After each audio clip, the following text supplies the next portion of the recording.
તો આજે એવા જ એક સક્સેસફુલ માણસની વાત કરીશું કે જે એક વર્ષની અંદર એટલા બધા આગળ આવી ગયા કે દુનિયાની ટોચની કંપનીઓની લાઇનમાં આવી ગયા, પણ આ સફળતા એમને મળી નથી. એમના માટે એમણે કેટલી બધી મહેનત કરી છે, સંઘર્ષ કરી છે. ઇવન એમણે વેઇટર તરીકે પણ હોટલમાં કામ કર્યું છે. તો આ એક સફળ વ્યક્તિ વિશે હું તમારી સાથે વાત કરીશ. નમસ્કાર દર્શક મિત્રો, ખબર છે .com ઉપર અમે ઘણી એવી સક્સેસ સ્ટોરીઓ શેર કરીએ છીએ. એનું કારણ એટલું જ છે કે આ સ્ટોરીઓને કારણે જો કોઈના જીવનમાં કોઈને પ્રેરણા મળે અને કોઈ એક વ્યક્તિ પણ આગળ આવે તો એમ લાગે કે આ સ્ટોરી વર્થ છે. એટલે કોઈને કામ લાગી શકે, કોઈને એમાંથી એવી પ્રેરણા મળે કે એમને એમ થાય કે આ તો હું પણ કરી શકું છું. તો આજે એવા જ એક સક્સેસફુલ માણસની વાત કરીશું કે જે એક વર્ષની અંદર એટલા બધા આગળ આવી ગયા કે દુનિયાની ટોચની કંપનીઓની લાઇનમાં આવી ગયા, પણ આ સફળતા એમને મળી નથી. એમના માટે એમણે કેટલી બધી મહેનત કરી છે, સંઘર્ષ કરી છે.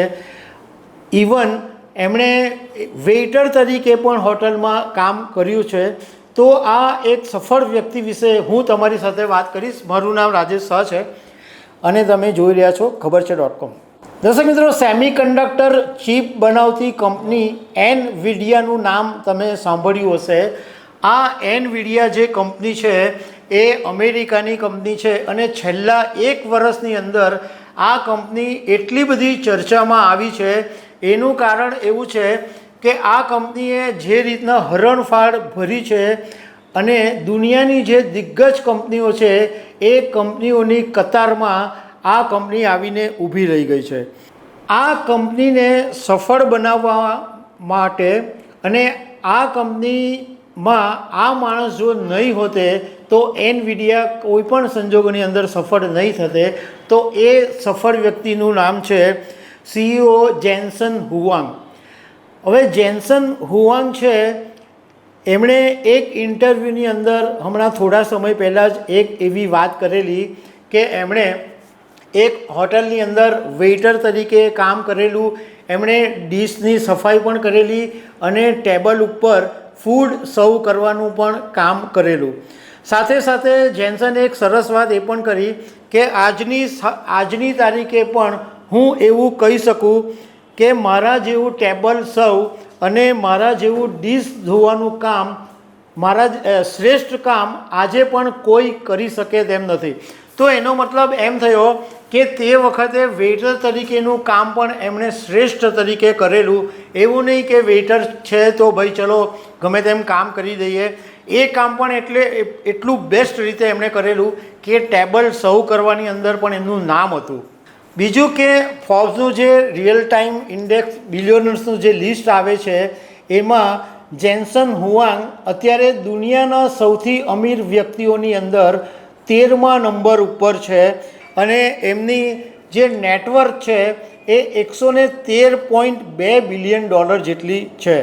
ખાલી આ વર્ષની અંદર જ હુઆંગની જે નેટવર્થ છે એમાં $70 બિલિયન વધારો થયો અને એક મહિનાની અંદર એમની નેટવર્થ $7 બિલિયન જેટલી વધી ગઈ. ગયા મહિને જેન્સન હુઆંગે માઇક ડેલ જે કોમ્પ્યુટરની અંદર સૌથી જાણીતું નામ છે એમને પાછળ છોડી દીધા હતા. ઇવન માર્કેટ કેપની દ્રષ્ટિએ પણ એનવીડિયા દુનિયાની 3જા નંબરની સૌથી મોટી કંપની છે અને એનવીડિયાનું જે માર્કેટ કેપ છે એ $3,179 ટ્રિલિયન જેટલું છે. જેન્સને 1993ની અંદર આ કંપનીની સ્થાપના કરેલી ત્યારે એમની ઉંમર માત્ર 30 વર્ષની હતી. એમનો જન્મ તાઇવાનમાં થયો હતો, પરંતુ એમનું જે પરિવાર હતું એ જ્યારે જેન્સન 6 વર્ષના હતા ત્યારે થાઈલેન્ડ ચાલ્યું ગયું હતું અને જેન્સન એમના ભાઈની સાથે 9 વર્ષની ઉંમરે અમેરિકા ચાલ્યા ગયા હતા અને અમેરિકામાં તેઓ એમના એક અંકલને ત્યાં રહ્યા અને અમેરિકામાં જ ભણ્યા, અમેરિકામાં જ માસ્ટર ડિગ્રી મેળવી અને 30 વર્ષની ઉંમરે એમના ભાગીદારોની સાથે એમણે આ એનવીડિયા કંપનીની સ્થાપના કરેલી. આ જ્યારે કંપની શરૂઆત કરી 1993ની અંદર, ત્યારે કંપનીનો જે ફોકસ હતું એ ગ્રાફિક પ્રોસેસિંગ દુનિયાની અંદર ક્રાંતિ લાવવાનું લક્ષ્ય હતું. અને એ પછી 1999ની અંદર જેન્સને GE ફોર્સ 256 લોન્ચ કર્યું અને ઉદ્યોગની અંદર એમણે એક નવું સ્ટાન્ડર્ડ સેટ કર્યું હતું. એ પછી જેન્સને આર્ટિફિશિયલ ઇન્ટેલિજન્સ, ડેટા સેન્ટર અને પ્રોફેશનલ વિઝ્યુલાઇઝેશન તરફ પોતાનું ફોકસ વધારી દીધું હતું. અને એક સાથે અનેક ટાસ્ક પર કામ કરવા માટે એમણે GPU કોમ્પ્યુટર બનાવેલું, જેને કારણે પર્સનલ કોમ્પ્યુટર ગેમિંગનું જે ઇન્ડસ્ટ્રી છે એ જબરજસ્ત સફળતા તરફ આગળ વધી.